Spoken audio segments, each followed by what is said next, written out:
اما این استدلال شما را من میدانم. این استدلال از اون استدلالای بله ماست مالی کردنه. ماست بمال بزن. شاید بچسبه. میدانم که این استدلال خیلی کهنه شده جانم. این خیلی قدیمیه. در جامعه باید یک حکومت باشه. حکومت معصوم که نیست. حکومت معصوم نبود با امر دائره بین فقیه و غیر فقیه. فقیه که غیر فقیه که حق حکومت نداره، اینو من مطرح کردم. غیر فقیه که نمیفهمد حلال و حرام چیه، پس باید فقیه معینه.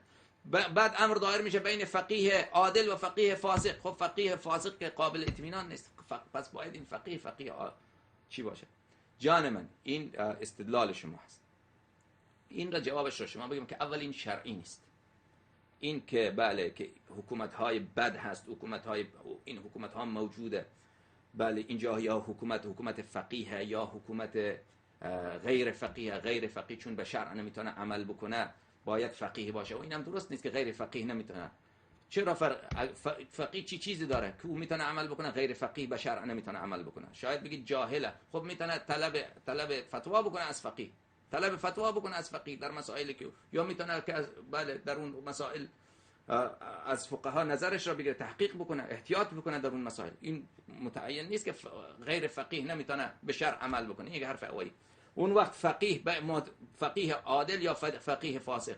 ببین برادر عزیز من، این اگر مشروع بود باید این را ائمه اطهار علیهم السلام میفرمود. اگر چیزی که شرعی هست، شرعی اصلا یعنی چیزی که من از پیش خود ببافم و بسازم.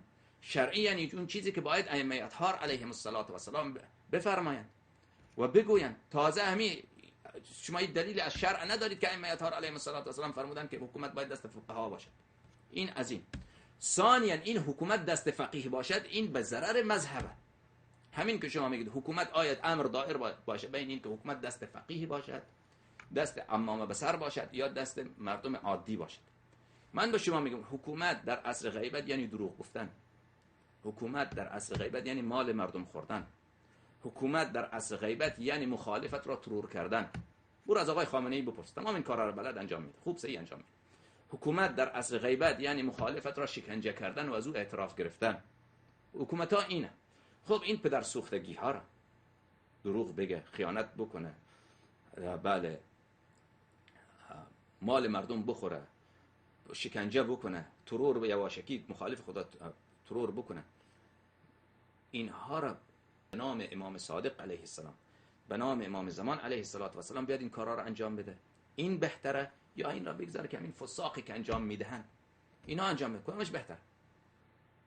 کدامش انجام بده بهتر؟ خب خیلی واضح و روشن که این که من بیام به نام امام صادق علیه السلام آدم بکشم، بعد بگم که نه این فرمان امام صادق علیه السلام بوده، آدم بیگناه را بکش. در سال 67 بود 68 بود چند هزار نفر را بیگناه را حکم اعدامش صادر شد. در کتاب‌های خودتان آمده، مجلات، مقالات الی ماشاءالله. خب اینا خون اینا رو کی جواب میدهد؟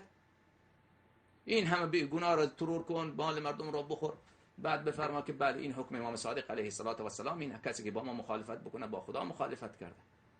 خب این معلومه که این به ضرر مذهبه.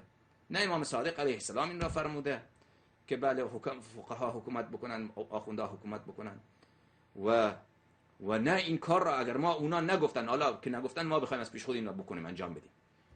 این به ضرر مذهب، به ضرر دینه. شما اگر بگید که نه فقیه بیاد ظلم نکنه، این دیگر نمیشه جان من. این حکومت های عصر حاضر و سابقش هم اینطوری بود.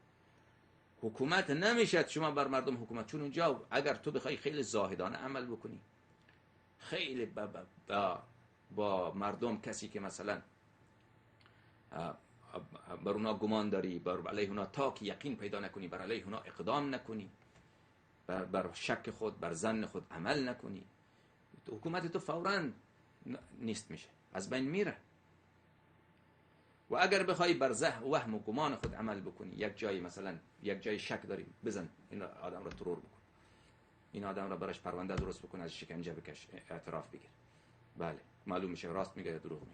اینجا بعد خب اونجا ظلم کردی، شاید اون نفر بله بیگناه بود، تو ترورش کردی. لذا دوستان برادر عزیز من، حکومت این اسمت میخواد، معصوم نبودی، علم محیط نداشتی، علم به تمام امور نداشتی، اون وقت بله ازت ظلم صادر میشود، قبیح صادر میشود، دروغ ازت گفته میشود، تجاوز به حق مردم میکنی، اون وقت بده که تو این کار را به نام امام صادق علیه السلام بکنی. و این حرفی که الان گفتم این استدلال خیلی تفصیل داره، این وجوه متعدد قبح داره.